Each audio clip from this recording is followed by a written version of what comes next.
பேரை யூஸ் பண்ணி என்னுடைய பேரை யூஸ் பண்ணி நீங்க ஓட்டு கேட்க கூடாது. அதுதான் இந்த வாழ வைக்கும் தெய்வங்கள், என்னுடைய ரசிக பெருமக்கள், என்னுடைய கண்கள். இந்த அரசியலுங்கிற ஒரு ஆயுதம், ஒரு விஷ ஆயுதம் நமக்குள்ள சென்டர் வந்துடக்கூடாது. நான் உங்களை இழக்க தயாரா இல்லை. இதை நீங்கள் ஜாக்கிரதையா இருங்க. ஜெயலலிதா அவர்கள் என்னை பத்தி கேட்டிருக்காங்க. கருப்பு பணம் வாங்கவே இல்லையா இவரு? நான் கருப்பு பணம் வாங்கவே இல்லை அப்படின்னு சொன்னா நான் போய் சொல்றேன். நான் கருப்பு பணம் வாங்கியிருக்கேன். 95% இருக்கும்போது 20 years முன்னால நான் அது வாங்கியிருக்கேன். ஓரளவுக்கு தான் வாங்கியிருக்கேன். அதுக்கப்புறம் எனக்கு புத்தி வந்த பிறகு நான் கம்மி பண்ணேன். அதுக்கு 65%, 35%, ராஜீவ்காந்தி, சிதம்பரம் எல்லாம் சேர்ந்து 35% எல்லாம் பண்ண பிறகு டெஃபினெட்லி கிடையாது. எஸ், சினிமா இண்டஸ்ட்ரியில இருந்துகிட்டு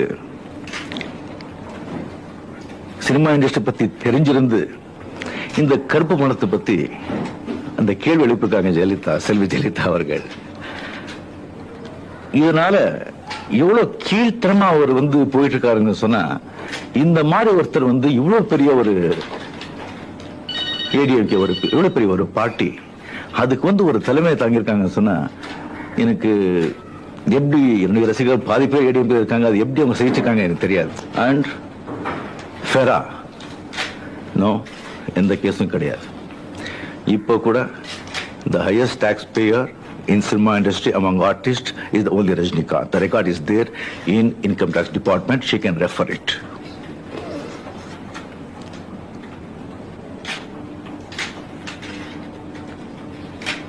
And மூணாவது, இவ்வளவு ஆனது பிறகு கூட செல்வி ஜெயலலிதா அவர்கள் மாறல.